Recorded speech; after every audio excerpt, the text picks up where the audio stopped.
Good evening, good afternoon, good morning, wherever you are.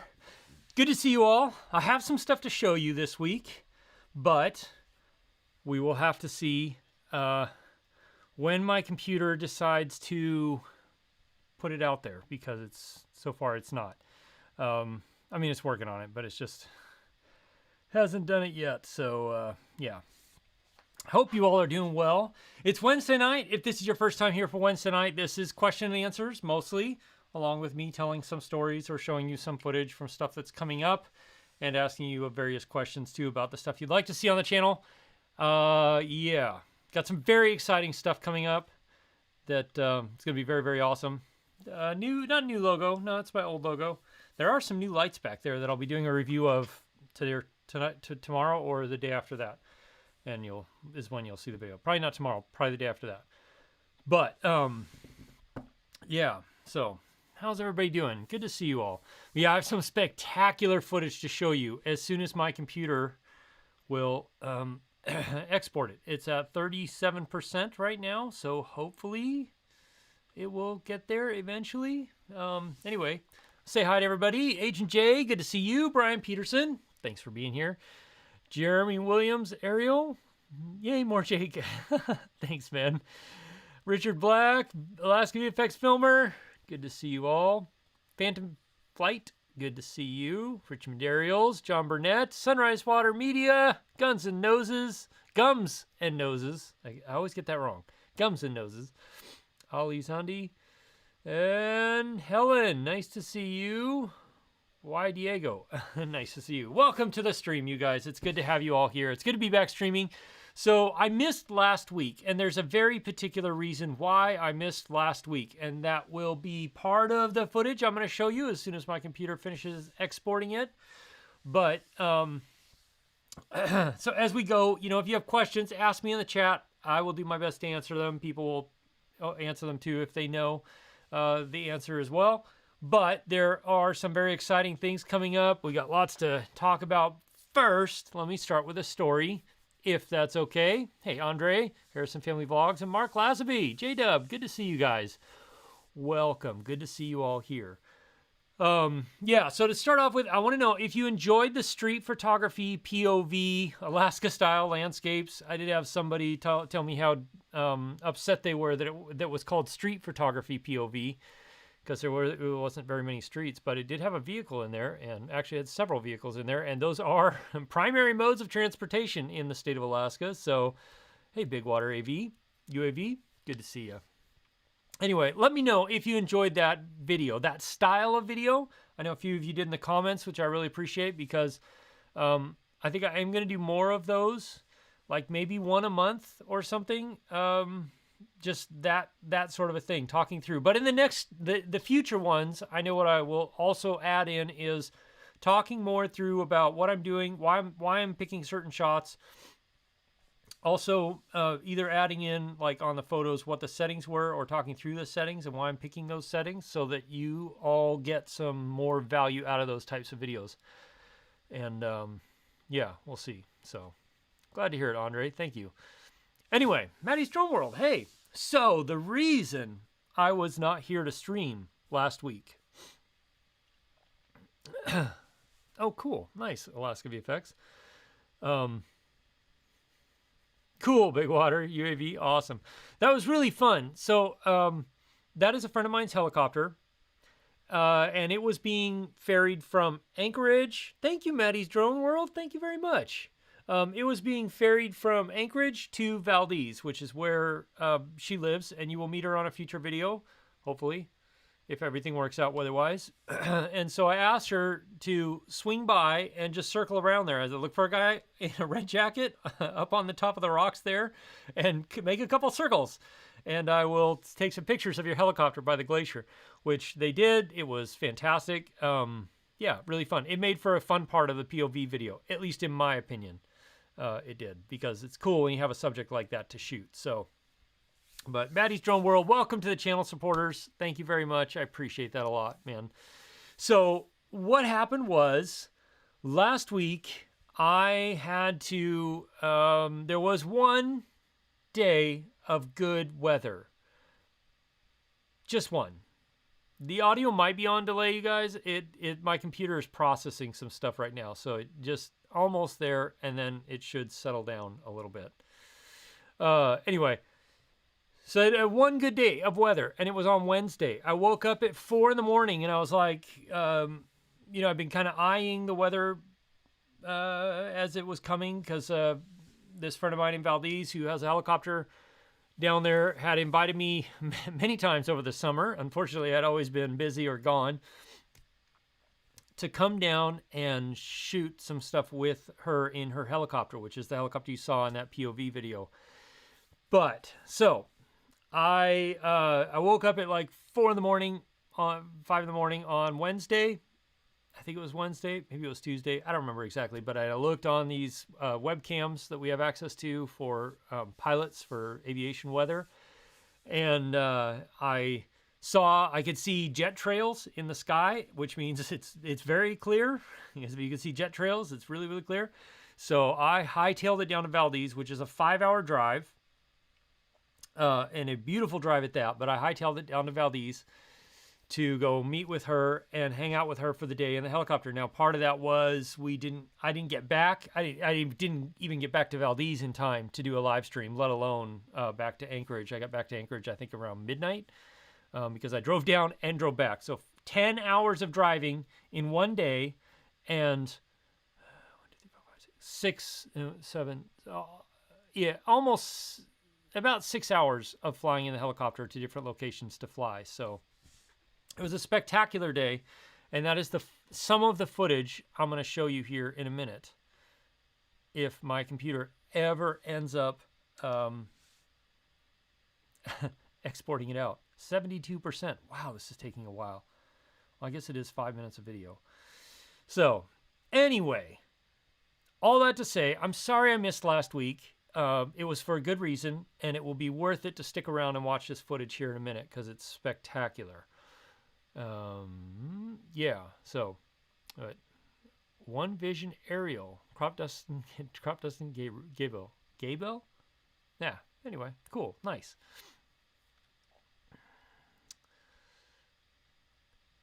Alaska VFX. He always catches just as I see my comments. Yeah. So, oh, where is it? Where did I put that? Oh, it's over here. So I've been working with this camera, the Sony ZV-E10, which is actually a great little camera. I'm really impressed by it. For a little APS-C camera, it really does a nice job. And I've been having a lot of fun shooting with it. A review will be coming on this soon. I just have to sit down and edit basically what I did to shoot this review. I went to 4 different locations. I think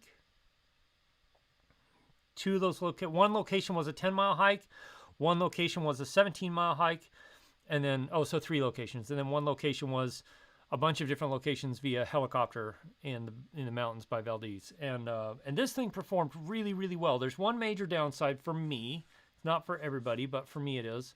And that's the lack of weather sealing. But the camera performance is really solid, and it's really nice. So if you're thinking about do I want to get a Sony camera? This is a great camera. I like it more than this, which is the ZV-1. This has its place. It's obviously still way smaller and way more compact. But of the two, the body is basically almost exactly the same size. Very, very similar. It's a tiny bit bigger, but not much. Makes it a little more comfortable to hold. But of the two, I would go for this one every time. Harrison Family Vlogs, what lens do I pair with this? I basically have exclusively been using the 11-20 from Tamron, which is their APS-C super wide, and which is a fantastic lens. And I'm sorry, I don't know if I can part with it now. It's been such a great lens. Yeah. Anyway, so really good lens. All right, should we see how much time is left on that footage for processing? 77%. Oh, man, it feels like it's taking forever. Yeah, definitely take a look. It's a great camera. I mean, if you already have an APS-C camera, or if you already have a Sony camera that you're happy with, I don't see a reason to upgrade, because this is essentially most of the same stuff that's been in the A6400, the A6600, the A6100, like those cameras. It's the same sensor. It's been in the A6000 series for forever, but it's really, really, I don't know. It's just nice. I like it a lot. Some of the upgrades. This little mic paired with this little windsock does an astoundingly good job at dealing with wind. When the 17-mile hike was to the top side of a glacier and I was standing up there filming, I thought for sure none of the audio would be usable at all because it's windy, but it was good. Most of it was pretty usable as I've been editing that video. So, Brad Elston, welcome. Good to have you here. Fly Zone, your cousin has that? Nice, awesome. That's fantastic.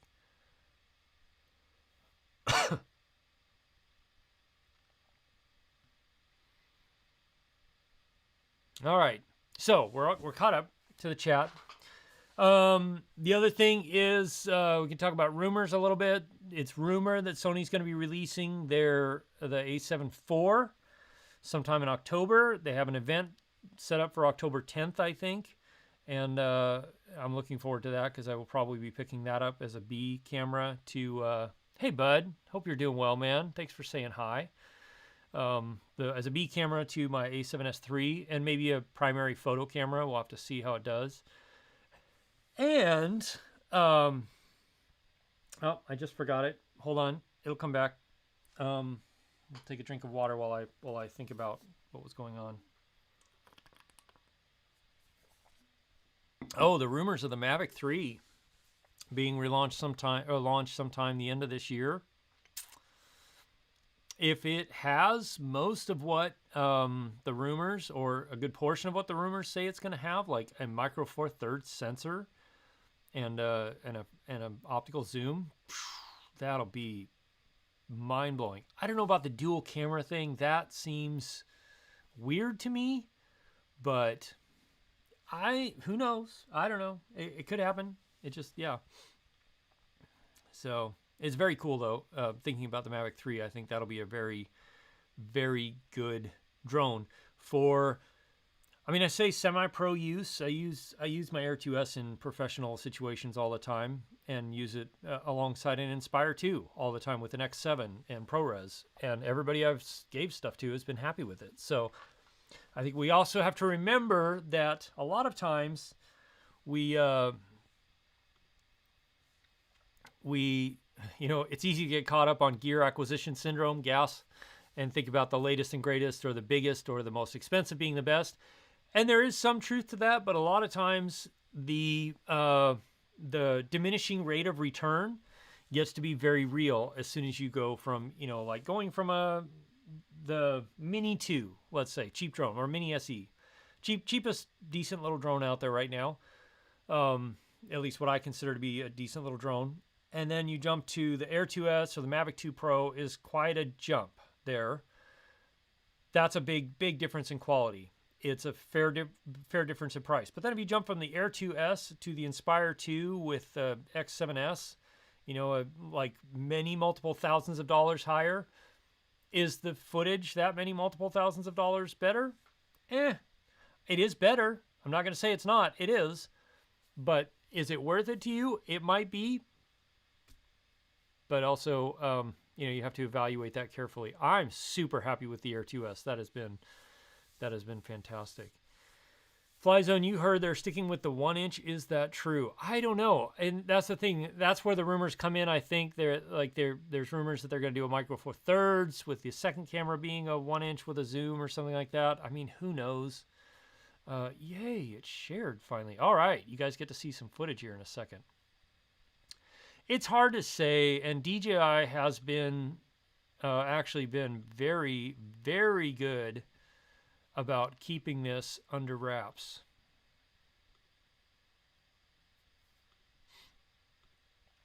And keeping the leaks to a minimum, which is, yeah.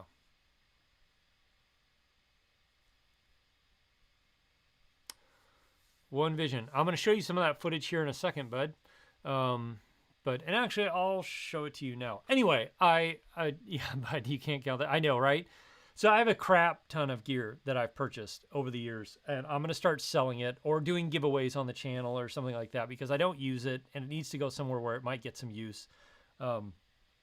So the cheaper stuff, like this little Rode Video Micro, which is a great little starter mic, works really well. That kind of stuff, I'll probably just do giveaways on the channel. And then some of the larger stuff I'll sell at a pretty substantially reduced rate on Gear Source, Gear Focus, which is my favorite online marketplace, by the way. No sponsorship deal or anything like that yet. I mean, we're talking about stuff, but they and I have been talking about potential partnerships, but I do like their marketplace much better than other marketplaces out there. So, okay. The reason I couldn't live stream last Wednesday is because of this. ZV-E10 versus Sony A7C. Brad, if you're only going to get one, I would go with the A7C. It has better low light performance. It has a little bit of image stabilization, full frame, and it just gives you a little bit more options for stuff to do. But yeah, especially if you don't really need the super low light performance, then the ZV-E10 is great. I use it up to like 1600 ISO, and it looks nice. So, give away to free trip to Alaska and back. I wish, bub. That would be amazing, wouldn't it? Hey, Bailey, welcome. All right, so this is the reason I wasn't able to stream last week. This is what I was doing. As I said, I've been invited down to do some shooting with my friend and her helicopter, which is that Bell 505 right there, a really nice helicopter. So this is me doing a bunch of promo shots and stuff for it, hopefully for Bell. We'll see. And then doing some drone work. Now, I got to say this every time, just because people get their panties in a wad, or they take this as a license to go do whatever they want. This was done, all of these shots were done, in careful coordination with the helicopter owner and pilot. We're in uncontrolled airspace. We're in communication over radio. Everything was pre-planned. None of this was like me just going out to shoot a helicopter with a drone. Don't ever do that. I have to say that. But this was done in a way that's legal and safe in an area that was legal and, well, as safe as flying around giant walls of ice can get you. And we were in communication. We had spotters and everything else. So just FYI, nobody go crazy. But this is what I was doing last Wednesday or Tuesday, Wednesday when I couldn't stream. This is in Alaska, Brown and Beachy. Interesting screen name. So, and if you wonder how big that wall of ice is at the end, the helicopter just gets smaller and smaller and smaller as it goes, which is intimidating because you're like, oh, it's going to hit the wall of ice. Oh, no. It just gets smaller and smaller, and then she pulls up and comes up over the top of it.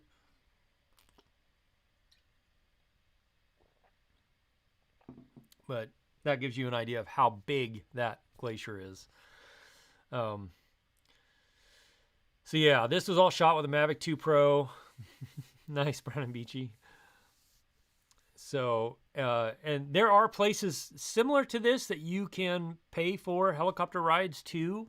Apparently, this whole thing is full of water most of the time. And then once a year, twice a year, the water finds a way under the glacier, and the whole glacier actually floats up, and then all the water escapes out into the glacier really fast, and it's a glacial outburst. And then when we got up there this time, it was dry with all this ice sitting on the ground. So we decided to film. I wish my movements had been better with the Mavic 2 Pro. I wish I had my Air 2S because it just is a little easier to get smooth footage of stuff, the gimbal movements and stuff. I guess I've been flying it more, so I'm a little more used to it, but this is all Mavic 2 Pro. And so I don't remember who asked me, but somebody asked me about keeping the settings so that the shutter speed and the blades don't look like they're stopped in motion. So that's where you want to keep your 180-degree rule. So whatever you're filming at, 24 or 30 frames a second, you want to keep your shutter speed to be 2 times that. So 48 or 50. And interesting story about that, Crypto Man. I will tell you in a minute. but 48 or 50 probably, or 60 if you're filming in 30, and that keeps the motion blur natural. Now for there, I had like my aperture down to like f9, and then also had a an ND filter on there to help it as well. So, and then this is my FPV drone, obviously. I didn't really put these in any sort of chronological order. I was kind of racing to get these out here by the time the stream started. And obviously, like, I barely even made that because my computer took so long to export it. But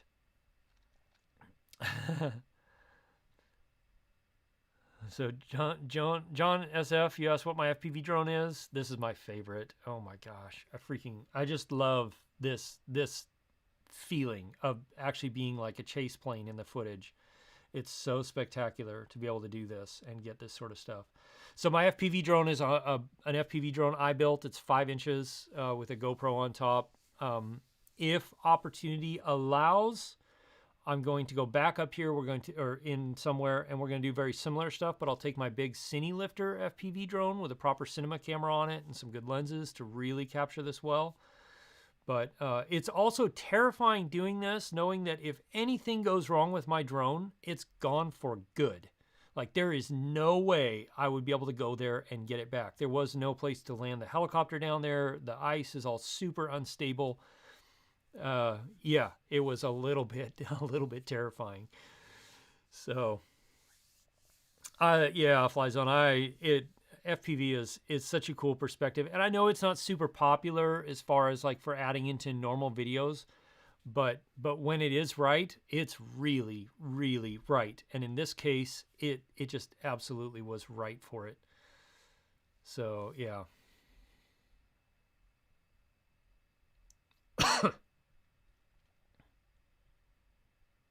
Yeah, it was pretty awesome. So, I think that's it. Yeah, okay. Back to me. Reality.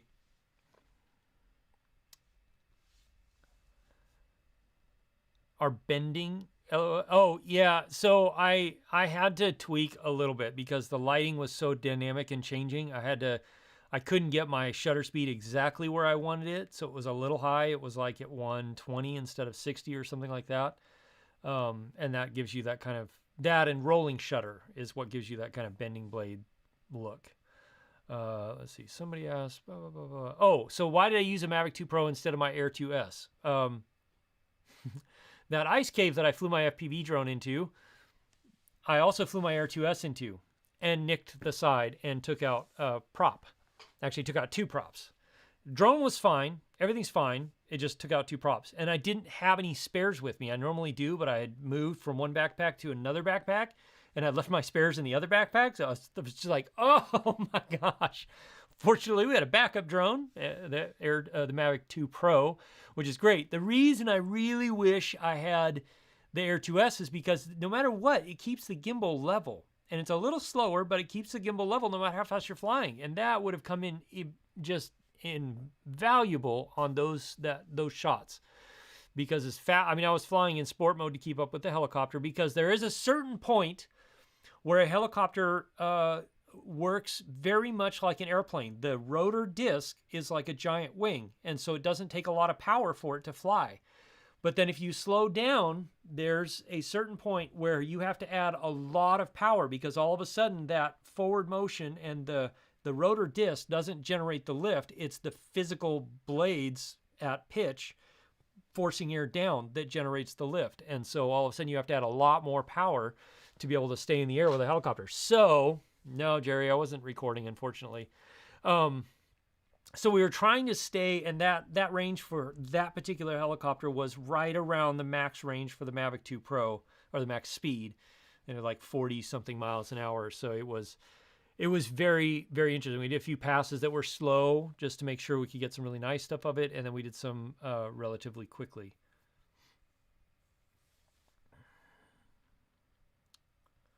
Let's see, I know somebody asked me, John SF, Bumblebee or DJI FPV. So personally, John SF, I would stay away from the DJI FPV. It has a lot of room to improve. And if you really want to learn FPV, then get a bind and fly FPV. The Bumblebee it's an okay one. It's not the best, but if you want kind of that really smooth cinematic stuff, it's great. But if you want to do any like flips or dives, you need to get a 5-inch or something like that. Yeah, so.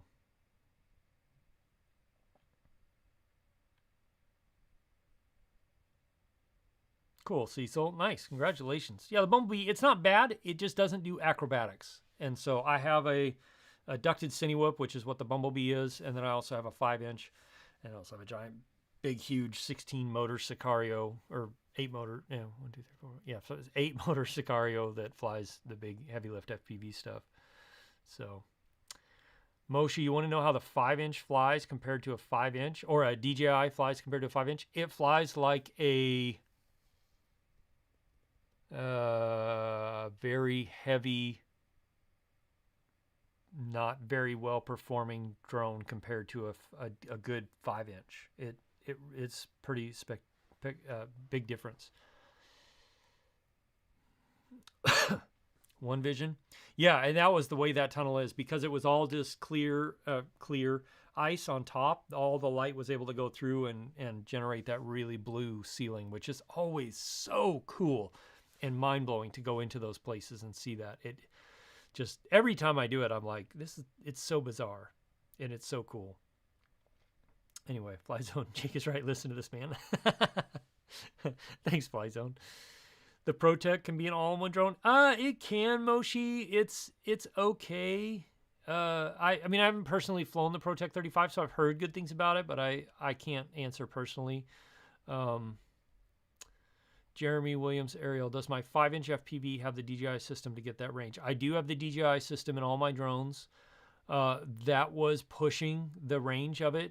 Well, I say that, but then when I'm diving in and out of massive spires and towers of ice, like, it's hard to say if it's getting the range or not, because those things are blocking signal. So I had to be very aware of like where I could go and where I couldn't go to to not lose my signal. And I was very conscious of that, because one, I'm very cognizant of the helicopter, where the helicopter's going, and like at all costs, I'm going to stay away from that thing if anything goes wrong. The drone was programmed just to drop. Like I didn't want to take any risks with the helicopter itself, for obvious reasons. And that's why all my shots were from behind or from the side, because then I knew I had a good idea of where it was moving to, and if anything went wrong, my drone would drop and fall out of the sky behind the helicopter, away from where it was going.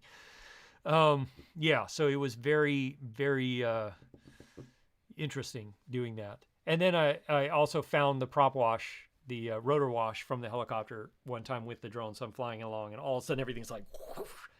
It's like, oh yeah, there's the rotor wash. So I had to pull out of that and try and stay away from it. So Jeremy, you wouldn't trust your analog that distance. I mean, that wasn't as far as you think it is. It looks really far because the really wide angle of GoPro, but it wasn't as far as you think it is. So Bailey Stone, you've asked that question a couple of times, and I do want to answer, because yes, I did watch the Apple event yesterday, and I will be getting the iPhone 13 Pro, probably not the Pro Max, but the Pro, because this is kind of on its last legs anyway. But I'm getting the Pro. I'm getting the Pro, probably 256 or maybe 512 gigabytes, because I want to be able to shoot 4K 30 in ProRes on my phone and try that out and see what it does. So Apple yesterday introduced their new iPhones. It's always the latest, greatest, bestest, most fastest, longest battery lifest thing out there, which is the way technology goes. I wasn't planning on upgrading this year, except for that my phone is like literally starting to die. The charge port doesn't work anymore. I can only charge it wirelessly, and my battery dies fairly quickly. So I need a new phone either way. It's amazing. 2 years of my phone, no case protector, in and out of kayaks, airplanes, frozen tundra, ice caves, water. I mean, it's amazing my phone has even lasted as long as it has. But they did introduce a couple things that I think are potentially game-changing for people who make videos with their phones. And one was the cinematic mode. I don't like that they called it cinematic mode. I can understand why they did, but like, gosh. Anyway, But the fact that you can choose your focus point after the fact is a huge deal. That is a really cool piece of tech that I'm excited to try out. And I think will make a huge difference for people who want to film and make good looking videos, post them on YouTube or social media, but also want to add that depth and character that normally you can only get with a lens and a bigger camera.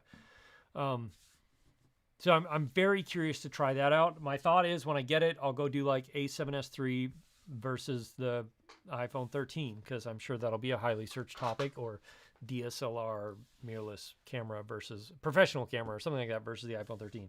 Or maybe, since I still have the red here, if I get it in time, I will do a red Komodo versus iPhone 13. I don't know. Seems ridiculous, but inquiring minds want to know.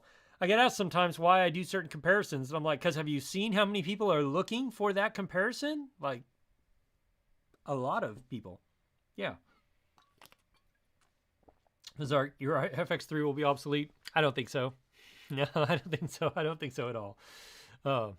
I still love the A7S3, the low light performance, and that is still where phones, small sensors have it. Even with all the computational photography and stuff, they still struggle in low light.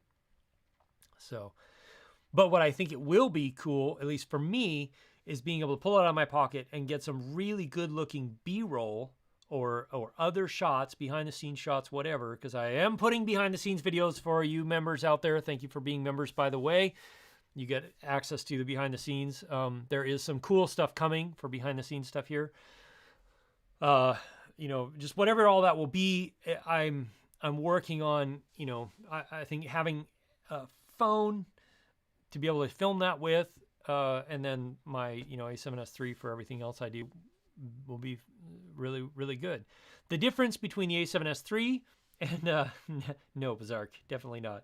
What a phone can do is going to be really in low light or in poor lighting conditions, which is one of the main reasons I got the A7S3. I'll be doing a bunch of like aurora and night stuff this year and taking you along. You want to do a POV of like going out and to, take some photos and video of the aurora and stars. You'll get to see a POV of that.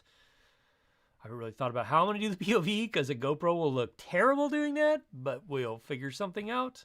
Maybe I'll just do this. Would that be weird? I just mounted this on my chest. Did a POV with that? That wouldn't be weird at all, would it? Oh, man. Okay, anyway. So, yeah. The Nazgul Fly Zone. Thank you. I was trying to think of what the 5-inch was that I like, and that's the Nazgul. Yeah, I built my own. It's not the Nazgul, but the Nazgul, for everything I've heard, is a really great drone that you can get as a bind and fly. Yeah, so I'm excited to see where Apple's taking this, because that is going to push things along quite a bit. And in people who have a phone, but they don't know if they want to, buy a camera or something, the phone will give them a lot of opportunity to test and use their skills now that will translate easily to a bigger camera, aka using depth of field as a storytelling tool and stuff like that. Bizarre, you asked me if Tamron sent me a copy of the upcoming 35-150. No, they have not. I don't know if they're going to. They've been very quiet lately. I might send them a quick note and just see. But, yeah, we'll see. One Vision Aerial. Yeah, so the idea is I'm going to go out. I am going to capture the Aurora this year. I tried a few times. Hey, Eddie.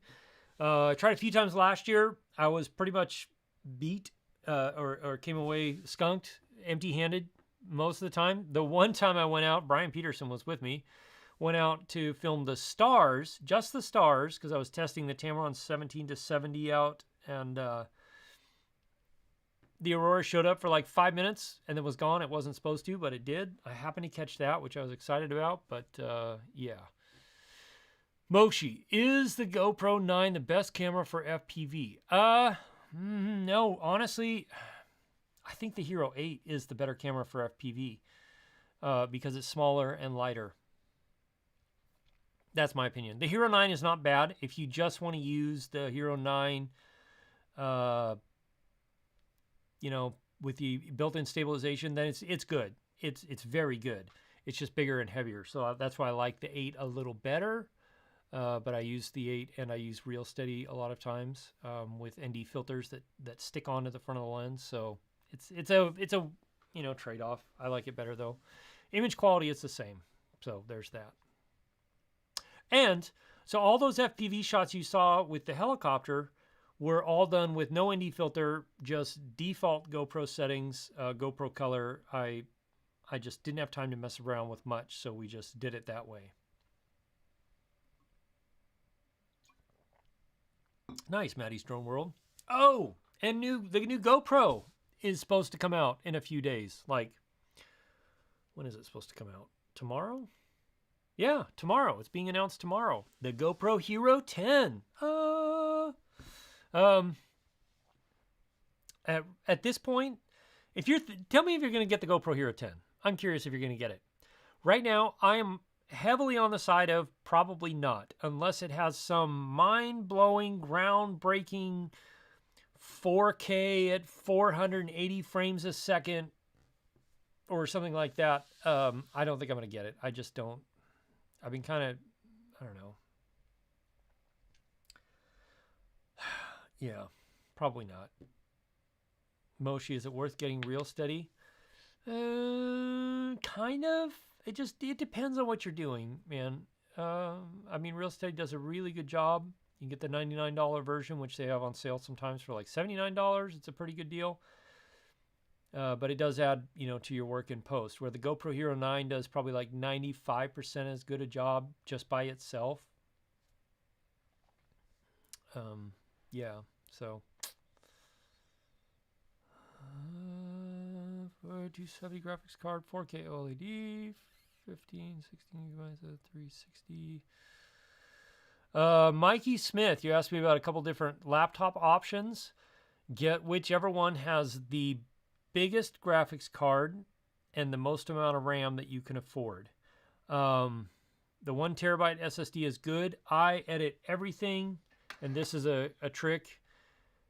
Put all of your video footage and everything you're editing, all the stuff you're working on an external SSD. Don't put it on your operational hard drive. Just put it on an external one. So I only have 512 gigs on my MacBook Pro here because all my video files sit on an external hard drive. It takes a huge amount of load off your system to edit off of an external hard drive, and an SSD is fast enough for 4K. So what I would do is, if you can, get 32 gigs of RAM if you can, but definitely get the highest, most powerful graphics card that you can, especially if you're using things like DaVinci Resolve or Premiere. Yeah. Philip Koshat, you're not even through your 7 yet. I know, and that's the thing. I talked to lots of people, and they're like, yeah, I'm still using the GoPro Hero 5 or the GoPro Hero 6. And really, a GoPro is a certain camera that works for certain things. And if you're going to get one, you're going to use it for those things. And unless you break it, you don't really need to upgrade. Like, they haven't introduced anything that's like mind-blowing. So my whole POV camera thing that I just did, the most recent video, which if you watch it, please watch the whole thing because it really helps me out, or helps the video out in the YouTube algorithm. Or if you download it, it counts as you watch the entire thing. So you can just download it, watch the first like 3 minutes, and then delete it, and you're good to go. Pro tip. The whole thing I filmed basically with a GoPro Hero 8 right here on a chest mount. And it did fine. If I could have found my GoPro Hero 9, I would have used it because it has better stabilization. But yeah, so the next POV one you'll see will probably be filmed with the GoPro Hero 9 on my chest. Unless it's at night, and in which case it'll be filmed with, where is that camera? I'll either just stick this on my chest, which won't be weird at all, or I don't know where it is, but I did get a Sony RX0 Mark II, which is Sony's like little 1-inch sensor action camera, to test on FPV. It's cool. It's different. I gotta kind of get wrap my head around how to set it up and how to use it properly to get the right angles and stuff. But yeah, so. Eddie Nunez, you're gonna pass. You just got 2 Hero 9s. Yeah, Eddie, I don't think you'll see any massive jump in performance between the 9s and the 10 personally. like I said, I think the only reason I would get it is if they somehow manage to get like 4K at 240 or higher frame rate, and it's good because there are a couple things I want to film at super high frame rates in 4K with an FPV drone. But if they don't do that, I just don't have a reason to get one. I know it'll have better hypersmooth. I don't care. Yeah.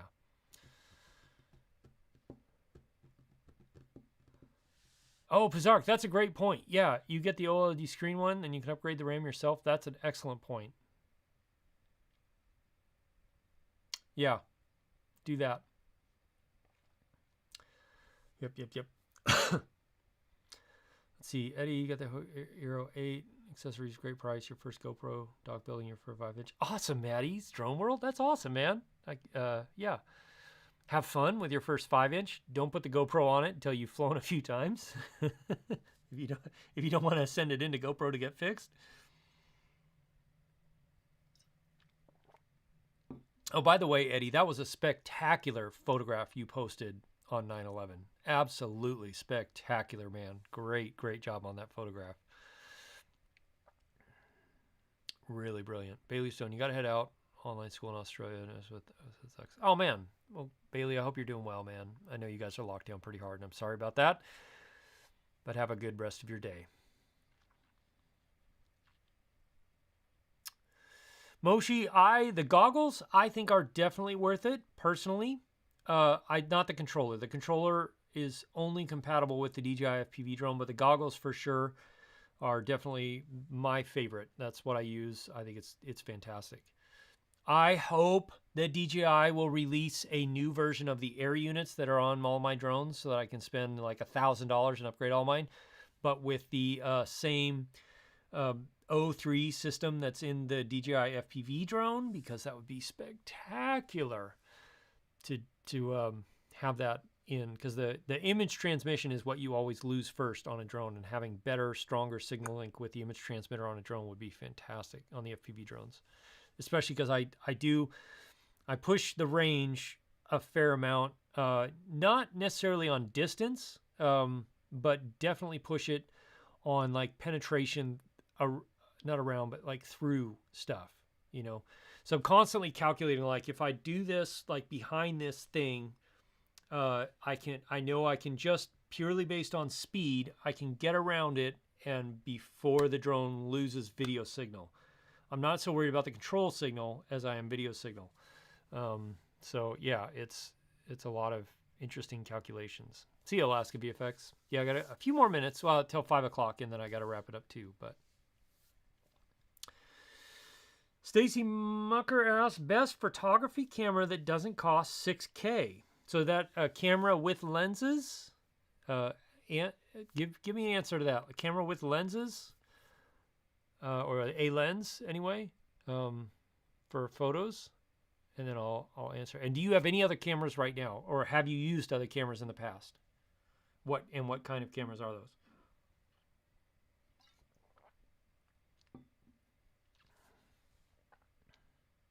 Because there are a lot of cameras that don't cost $6K. But then when you add lenses in there, you can start pushing 6K pretty dang quick. Let's see, did I miss any questions? If I missed any questions, ask them again in the chat. I'll do my best to. I think I've been keeping up.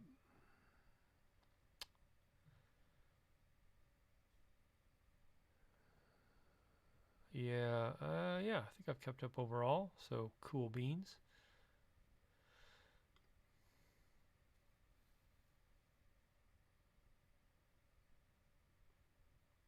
What's the secret to being Jake Sloan? You have to have a little bit of crazy mixed with a lot of optimism, and and you got to be willing to go out of your comfort zone. Yeah, and actually a lot of pre-planning and thinking through situations. Let's see, Stacy, just the body. You haven't used anything else. Okay, looking at the A7S III. Well, Stacy, to be honest, like if you can wait another month or so till October sometime, Sony will be announcing, probably be announcing, I don't have any inside information or anything, but they'll probably be announcing the A7 IV.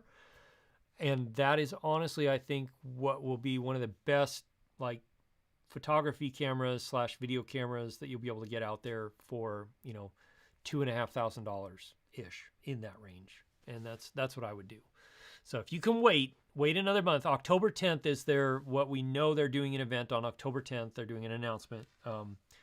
So I'm assuming that'll be, I think it was October 10th. I should look and make sure before I start spouting all this off. Anyway, I know they're doing an event in October. And so I'm assuming that they're going to announce, you know, a camera then. So yeah. But then like if you just want to take good photos, this is a great camera to start with right here. This is the ZV-E10. It's an APS-C. Lenses are cheaper. Camera's like $700 for the body. For under $1,000, it's like $750. You can get that camera plus a kit lens, which the kit lens isn't great, but it's not terrible. That would be one of the first things you probably want to upgrade. Yeah, October 10th at 9 a.m. Pacific time, 12 p.m. Eastern. Cool. So anyway, they're going to announce something then. I don't know what it'll be, but hopefully it'll be the A7 IV. Oh yeah, coffee. Brian's right. Lots of coffee.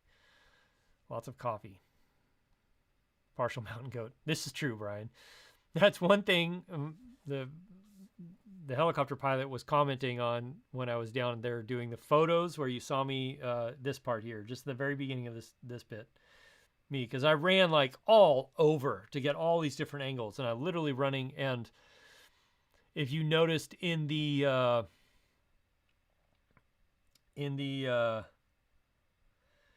POV video I did, like there was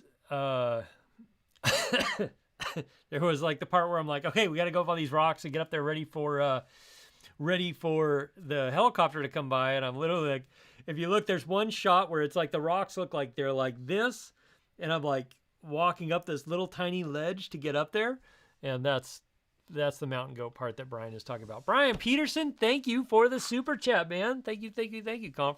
Coffee for the conference edit. Oh, I appreciate that, brother. Thank you very much.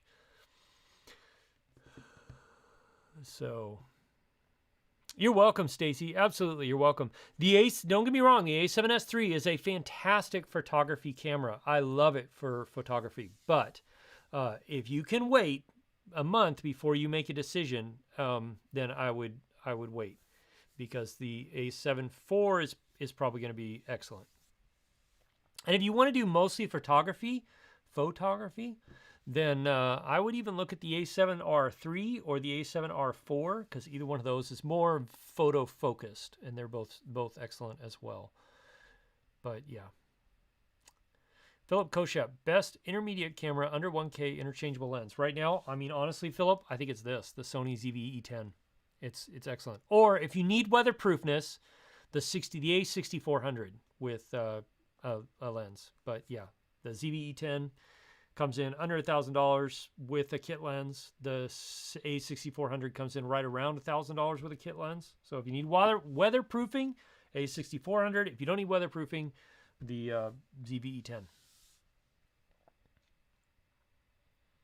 Nate, you're graduating college. You want to pursue drone photography as a part-time career. Any tips on what you should do? I mean, get a drone, get your Part 107, and then start taking lots of photos. I mean, not to plug anything, but I am working on a course for drone photography and drone videography. So watch lots of my videos, because I do give lots and lots of tips and tricks throughout the video about how to do things. So, and there will be more of that coming.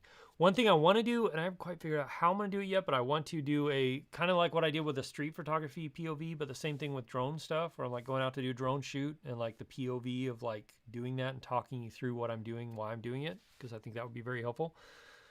But yeah, Philip Koshat, I answered your question. Awesome. Oh, okay. Nice. Yeah, exactly. Mike Herneck is right. Practicing a lot with a drone and getting good at framing shots. And that's the thing, is like really nothing replaces that time going out. One, looking at shots that other people are posting that you see out there that are really great drone shots, and looking at like where the lines are, how things line up in those shots, and then going out and trying to replicate them with whatever you have around you.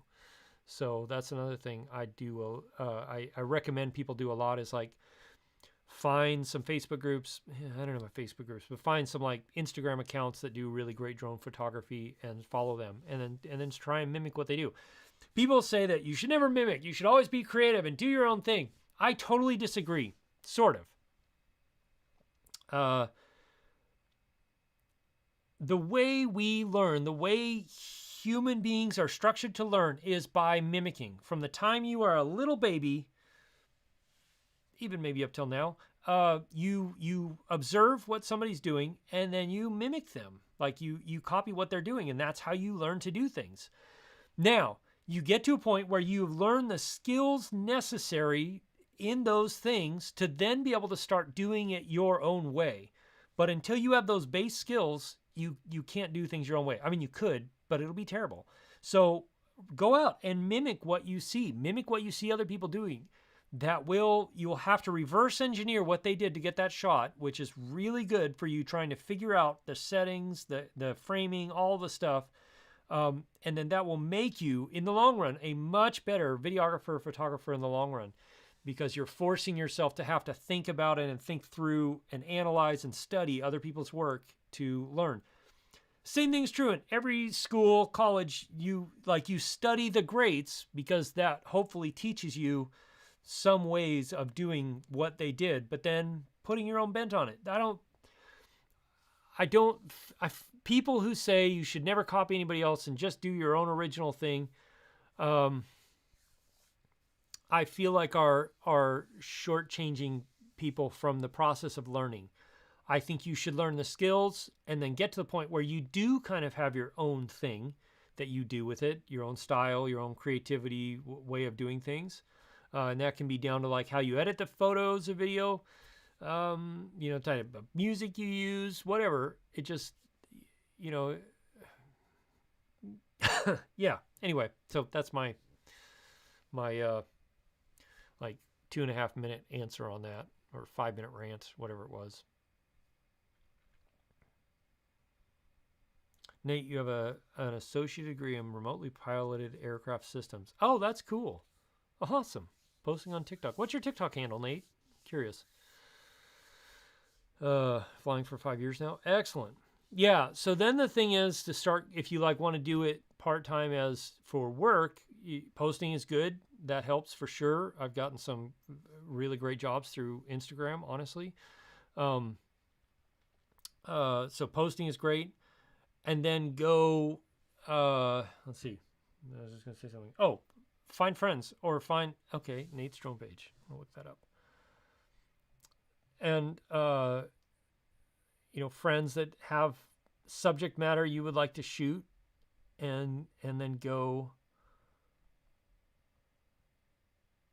See if I can find you.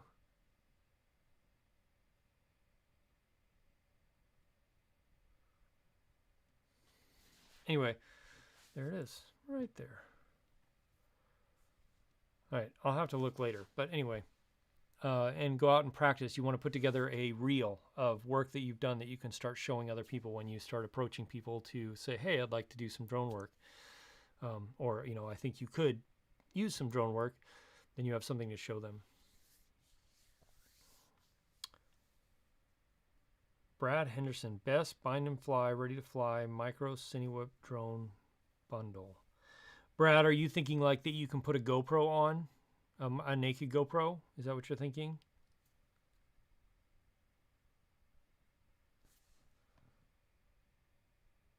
Nate, have I seen you? I think I've seen your stuff before. Maybe somewhere else. I can't think of where.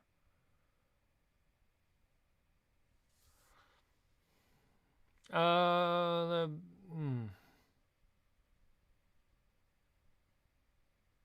mean, honestly, the HOM FPV Micron 2 is a good one, but I don't know how, if there's a whole bind and fly kit ready to go out there. You can look up a guy named Kim Tang on Instagram.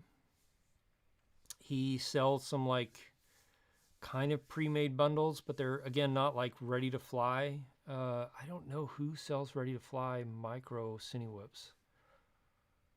There's like aerial aviation or something like that. Aerial aviation. Hold on, let me look this up real quick.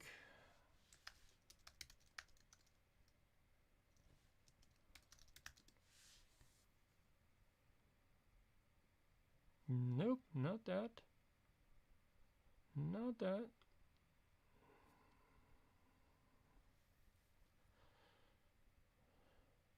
Here you go. So this company will like put together a whole drone ready to fly package for you. The Cine Star, and I've heard good things about it. I haven't flown it personally, so I can't personally vouch for it, but I know they do.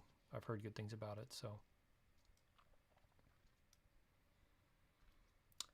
Nate, I mean, Vimeo is good, but really, honestly, Instagram, TikTok, like, those are the places that people are getting found. Honestly, it's kind of odd. So it's, yeah, posting about it a lot. And then, but if you want to show, like, put together a reel, I would put that either on YouTube or on Vimeo and be able to direct people to that space. That's what I do.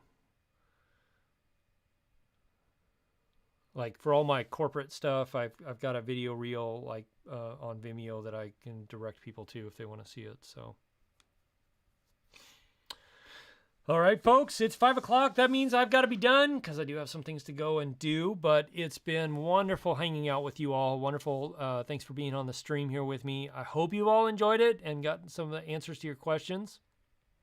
I think I will be back next week, but I can't make any promises because I'm supposed to be traveling. But we'll see. Yeah. Anyway, hope you're all doing well. Stay safe. Be smart. In the meantime, there will be a couple of videos coming from this channel that you will get to see very soon. So, cheers, everybody.